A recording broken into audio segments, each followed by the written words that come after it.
Seront des militants révolutionnaires pour nous aujourd'hui, en l'absence de parti révolutionnaire, ceux qui luttent authentiquement dans le mouvement, dans la rue, et qui affrontent la police, qui affrontent l'État bourgeois, qui se heurtent à toutes les instances de la société bourgeoise. Je suis tombé directement dans le bouillon de culture, pas dans la potion magique, mais un peu par tous les bouts, quoi. Mes parents tenaient un petit bistrot de quartier où il y avait les réunions de cellules du parti, les remises des cartes, les réunions des femmes françaises, les goûters pour la guerre d'Algérie, etc. Et puis, de notre côté, il se trouve que j'avais un grand-père communard et qui faisait chanter, moi je l'ai pas connu, mais qui faisait chanter tous les ans, sous le portrait de Jean-Baptiste Clément, le temps des cerises, un peu plus tard, en 64, donc un énorme cercle prépa, j'étais en prépa au lycée Fermat, on avait un cercle UEC, on devait être une bonne quarantaine, ce qui était pas mal.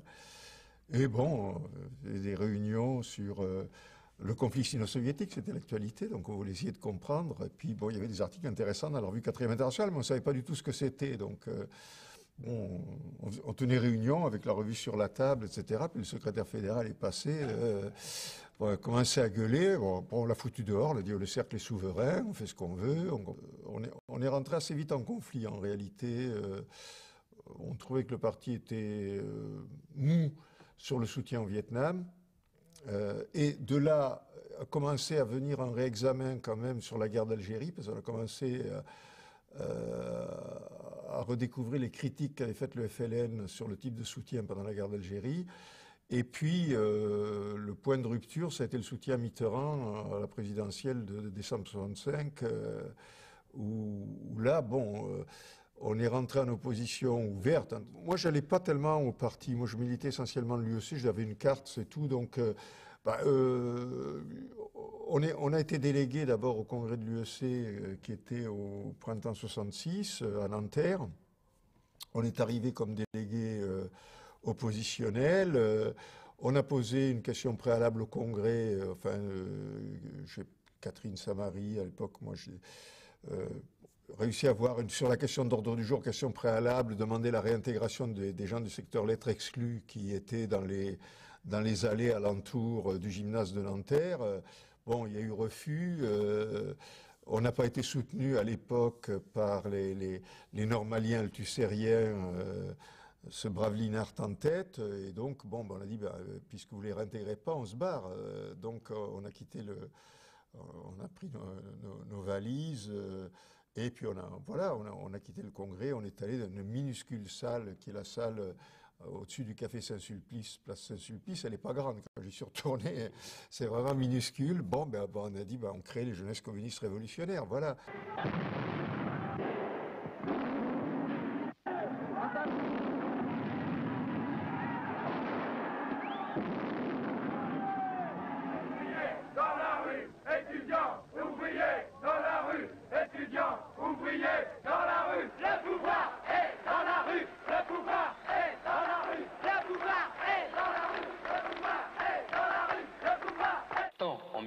Intellectuels, au milieu étudiant au sein de l'université, qu'en milieu ouvrier, ce sont les jeunes, la nouvelle génération qui est venue à la politique dans des conditions nationales et internationales tout à fait différentes.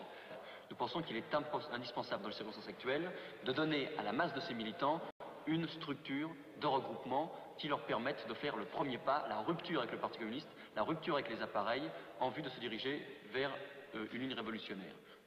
C'est à partir d'actions concrètes, et là encore je peux citer l'exemple des actions que nous avons menées, c'est bien par les manifestations de rue, c'est bien par les barricades que nous avons rompu le jeu de la légalité parlementaire, réciproquement reconnu par le Parti communiste et par le gouvernement, et que nous avons mis au pied du mur simultanément et le gouvernement et les organisations ouvrières.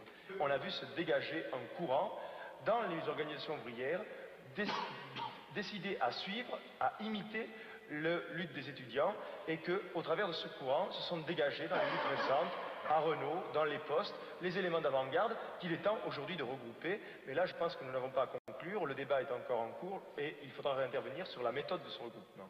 Je crois que des gens plus mûrs auraient réfléchi à deux fois aux conditions, au rapport de force, au contexte, avant de se mettre à dresser des barricades rue Gay-Lussac, ce qui peut paraître un peu loufoque. Et pourtant, cette part d'inconscience permet aussi de créer l'événement. Et reste de 68 essentiellement une révolution culturelle, une mise à jour des mœurs, une évolution de la sexualité, la contraception. Tout ça est vrai. Mais tout ça s'est produit partout dans le monde, sans qu'il y ait besoin d'une grève générale. C'est vrai dans les pays scandinaves, c'est vrai... donc c'est pas ça qui caractérise et qui fait que 68 peut encore nous intéresser.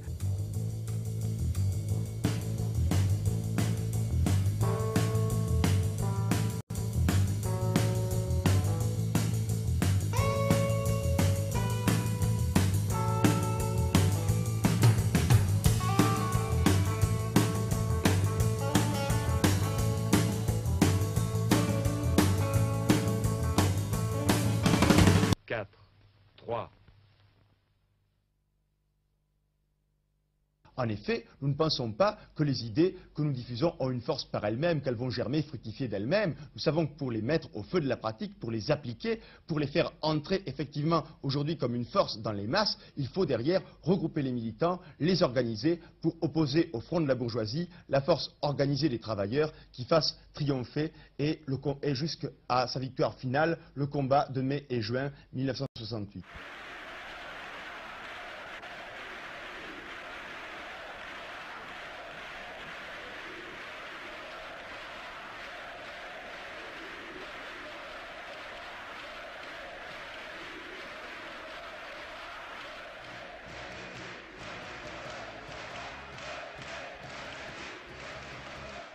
Le courant issu du trotskisme, lui, était né d'eux et par l'histoire. Donc, c'est pas par hasard que Krivine était étudiant en histoire. Et, bon, à partir de ce moment-là, il fallait se ressourcer dans l'histoire pour essayer de comprendre comment on en était arrivé là.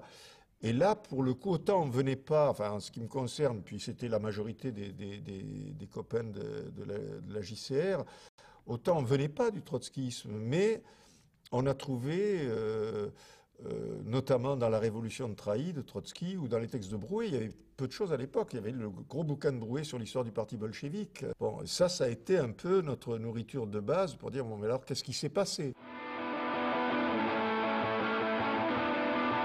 Quand nous chanterons le temps des cerises, les guerres signalent, les merles, mon cœur seront tous en fête.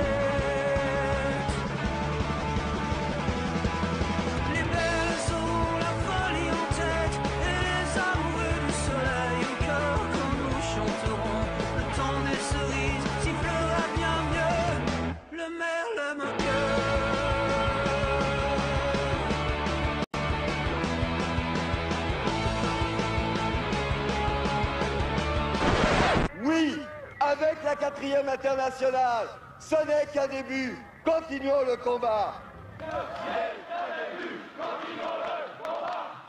Il n'y a pas de jugement dernier en histoire, ça c'est l'avantage. Du coup, on est amené à réévaluer en permanence.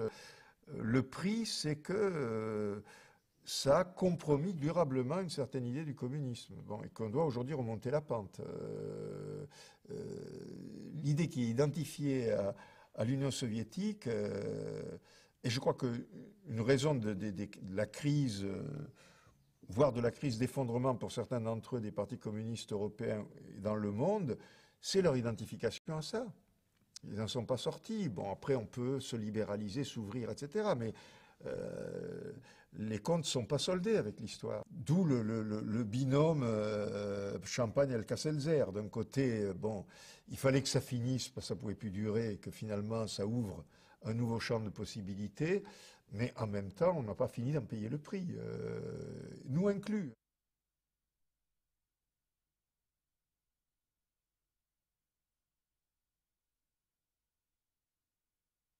C'est vous qui parlez, mais en vérité, c'est la Révolution qui parle à travers votre bouche et qui écrit avec votre plume, puisque le titre, c'est « Moi, la Révolution ». Et la Révolution, on le voit bien dans votre pamphlet, qu'elle n'est pas très contente de ce qui se passe aujourd'hui, elle est même assez en colère. Est-ce à dire que ce livre, ce pamphlet, est né vous-même de votre propre colère, à vous? Oui, bon, il y a un coup de colère de cette vieille dame qui paraît tout à fait légitime, à voir un petit peu les décombres et les ruines de son bicentenaire, sur lesquels il faut s'entendre. Le fait de ranimer, de faire un travail collectif de mémoire est tout à fait légitime et nécessaire. Tout le problème qui est porté par la Révolution, d'où le choix d'ailleurs de cette parole à la première personne. Et qui s'adresse au citoyen président. Qui s'adresse au citoyen président, c'est de revendiquer justement sa part de passion sans laquelle on peut difficilement parler de révolution par ailleurs. Oui, non, ce qui me frappe en lisant votre livre, c'est que c'est ce qu'on appelait autrefois une prosopopée. Vous faites parler la révolution, et au fond, vous nous dites implicitement la seule vraie commémoration possible, ce serait de refaire la révolution. Bien sûr. C'est ça, bien sûr, bien sûr. Les mots sont sortis blessés, il n'y en a pas d'innocents. Communisme, bon, c'est quelque chose... En même temps, il ne s'agit pas d'en faire non plus une sorte de fétiche identitaire. Moi, je pense que c'est une idée qui a du sens. Et que si on prenait le vocabulaire actuel, à tout prendre et avec les inconvénients de chacun des mots, c'est celui qui a le plus de sens et de contenu. Historique, politique, je dirais presque philosophique, mais bon, si Marx fait un tabac aujourd'hui, éditorial, que ce soit en version manga au Japon ou à la foire du livre de Francfort, bon, c'est pas par hasard, parce que là, pour le coup, il y a une pensée fondatrice, et aussi longtemps que son autre existe, il n'existe plus que jamais, le capital, bon, il y a quelque chose d'inépuisable là-dedans. Le dernier poilu vient de mourir, donc maintenant, on va faire le compte à rebours des 68 âges. Mais par ailleurs, moi je suis plutôt convaincu, vu le creux qu'on vient de passer, et vu ce qui se prépare, et vu la génération qui vient, qu'aujourd'hui la transition se fait, et qu'il y a toute chance que, peut-être pas la révolution tout de suite, mais en tout cas, reconstruire un mouvement de résistance, transformer les révoltés, les rebelles d'aujourd'hui en révolutionnaires, ça c'est possible, et on le fera ensemble.